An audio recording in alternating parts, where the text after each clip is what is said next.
റബീഉൽ അവ്വലാണ് വരാൻ പോകുന്നത്. ഒരു നല്ലൊരു സമ്മാനം പറഞ്ഞു തന്നാലോ?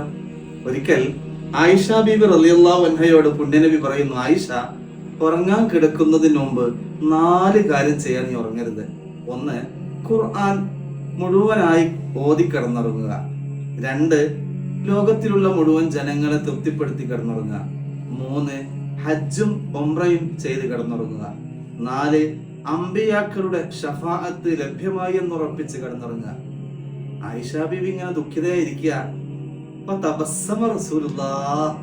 നബിതങ്ങൾ ഇങ്ങനെ പുഞ്ചിരിച്ച് ചോദിച്ചു, ആയിഷ, എന്തു പറ്റി ആയിഷ? എന്തു പറ്റാതിരിക്കാൻ? അങ്ങ് എന്താ പറഞ്ഞത്?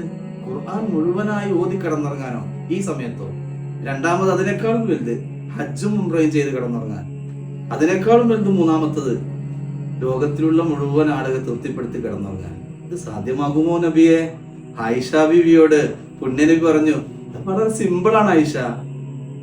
ഉറങ്ങാൻ കിടക്കുമ്പോ 3 ഖുൽ ഹുവല്ലാഹു അഹദ് ഓതിയാൽ ഖുർആൻ മുഴുവനും ഓതിയ പ്രതിഫലം അള്ളാഹു നൽകും.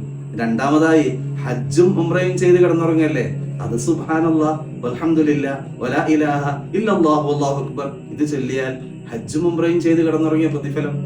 പിന്നെയോ ലോകത്തിലുള്ള മുഴുവൻ മുഅ്മിനീങ്ങളെ തൃപ്തിപ്പെടുത്താൻ, അത് വളരെ സിമ്പിൾ. അവർക്ക് വേണ്ടി ഒന്ന് പ്രാർത്ഥിക്കുക, അല്ലാഹുമ്മ ഗ്ഫിർ ലിൽ മുഅ്മിനീന വൽ മുഅ്മിനാത്ത്.